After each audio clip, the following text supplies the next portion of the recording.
Saudara, pemerintah Kabupaten Bandung Barat, Jawa Barat menetapkan status tanggap darurat bencana pergerakan tanah yang terjadi di Desa Cibeduk, Kecamatan Rongga. Akibat bencana ini 160 jiwa terdampak.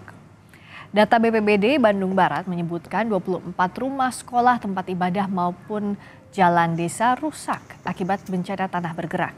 Selain kerusakan, peristiwa ini juga membuat 47 KK yang terdiri dari 160 jiwa mengungsi. Relokasi bagi warga terdampak disiapkan. Lagi ujung daripada retakan ini di sungai, berarti akan juga berdampak terhadap pendangkalan sungai. Dan berdasarkan informasi ini masih labil ya. Oleh karena itu, ini pergerakannya sekitar sampai dengan 5 meter nih, seperti yang terjadi di sini, suhunya sekitar 5 meter. Sementara itu, PJ Bupati Bandung Barat Arsan Latif tengah menyiapkan relokasi bagi warga terdampak. Hal ini mengantisipasi kondisi tanah yang labil dan bergerak sampai 2 meter.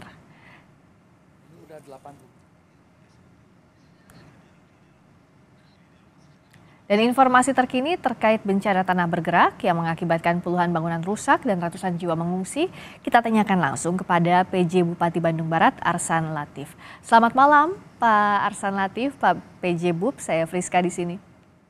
Selamat malam, Mbak Friska. Assalamualaikum warahmatullahi wabarakatuh. Waalaikumsalam warahmatullahi wabarakatuh.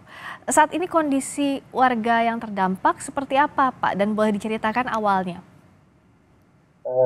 Baik, kurang lebih sekitar tanggal 28-29 Februari kemarin, itu terjadi kejadian pergerakan tanah yang cukup dalam, sehingga memaksa pemerintah Kabupaten Bandung Barat menetapkan tanggap darurat.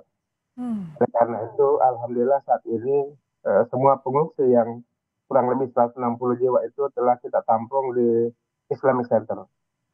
Alhamdulillah kondisinya baik-baik saja. Kami menjaga betul baik kebutuhan dasar maupun psikis saudara-saudara kita. Karena ini kejadian benar-benar sangat berat bagi mereka. Alhamdulillah sekarang sudah tertangani dengan baik.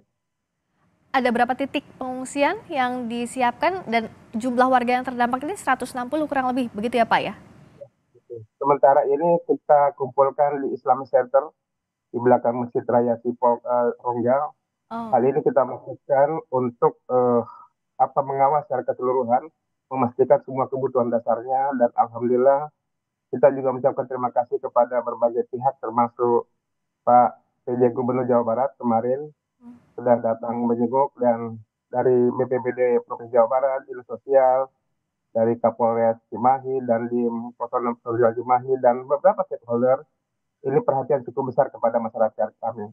Kami pun merasa bahagia adanya partisipasi aktif dari berbagai kalangan termasuk dari pemerintah Provinsi Bandung Barat. Bahkan kemarin juga sudah datang dari teman BPP dari pusat untuk melihat kondisi lahan. Ya, Pak PJ Bub, kalau artinya sekarang ini sudah masuk hari ke-5, betul? Koreksi kalau saya salah, untuk tanggap darurat. Sampai kapan Bapak nanti akan berlangsung tanggap darurat ini statusnya? Di tanggal 14 hari ke depan, sekitar hari Rabu minggu depan. Oh baik, 14 hari ya. Selama 14 hari tanggap darurat ini apa saja selain relokasi sementara, warga mengungsi, lalu apa saja yang dilakukan untuk jangka pendek ini Pak? Apalagi ini kan sebenarnya masuk zona menengah hingga tinggi, potensi tanah bergerak ya Pak? Ya, kejadian seperti ini memang berbeda dengan kejadian yang lainnya. Pengungsi, kalau misalnya pengungsi banjir, airnya rendah, akan kembali untuk rumahnya. Ya. Kalau kebakaran, akan kembali untuk membangun rumah. Betul. Nah, kejadian seperti ini benar-benar berbeda dengan kejadian yang lainnya, karena baik perumahan maupun tanah itu nggak bisa lagi ditempati. Oleh karena itu, saya sudah berkomunikasi dengan Pak Kades, beberapa pihak, bahwa insya Allah akan kita relokasi. Dan alhamdulillah, hampir semua masyarakat, kepala rumah tangga yang terdampak itu menyetujui untuk kita segera relokasi. Ya, karena demi keamanan dan keselamatan juga ya. Untuk lokasi relokasinya ini, di mana perkiraan titiknya Pak? Kurang lebih sekitar 2 km dari tempat kejadian. Oke, Ini saya berterima kasih juga kepada Pak Kades. Ini ada upaya untuk segera kita menyiapkan. Dan terhadap pembangunan rumahnya pun kami sedang berkoordinasi beberapa pihak untuk segera kami bangunkan. Oke, termasuk dari kami. Baik. Artinya warga bisa kembali ke lokasi baru itu dalam jangka waktu 14 hari ini sambil menunggu rumah dibangun di lokasi yang baru. Seperti itu Pak PJ Gub? Pak PJ Bub? Ya, jadi memang proses untuk relokasi ini kan butuh waktu ya Mbak Priska ya. Betul. Oleh karena itu sampai dengan 14 hari ke depan, kita memastikan betul kebutuhan-kebutuhan dasarnya kita siapkan.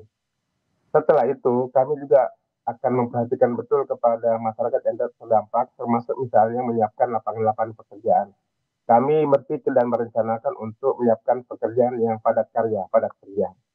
Karena dampak dari kejadian ini, proses atau pergerakan ekonomi akan terhambat. Sehingga kami, pemerintah Kabupaten Bandung Barat, harus berpikir keras bagaimana masyarakat yang terdampak ini tidak terlalu dalam traumanya. Ya. Jadi kita akan ada program padat karya. Oke, jadi salah satu solusinya program padat karya. Selain rumah yang terdampak, infrastruktur apa saja juga yang rusak, Pak? Ya baik, ada beberapa, misalnya bangunan sekolah. Sekolah kondisi yang saya cek kemarin itu benar-benar suasananya atau kondisinya adalah pergerakan tanah, tapi suasananya seperti gempa. Termasuk jalan desa, jalan lingkungan itu benar-benar kita di luar dugaan lah, karena pergerakannya itu ada yang turun, ada yang naik. Jadi kayak ada gerakan yang membuat tanah ini benar-benar bergerak seperti ada tekanan keras yang terjadi di sana. Oleh karena itu kita segera untuk berkomunikasi dengan berbagai pihak sehingga benar-benar bisa tidak menghambat pergerakan kehidupan di Kecamatan Cibeduk ini, Mbak. Ya, Pak Arsan, sekali lagi kami turut prihatin sedalam-dalamnya. Semoga penanganannya berlangsung dengan baik, juga untuk relokasi berjalan dengan lancar sehingga warga bisa melanjutkan lagi kehidupannya. Terima kasih atas waktunya, Pak PJ Bupati Bandung Barat, Bapak Arsan Latif. Selamat malam, Pak. Assalamualaikum.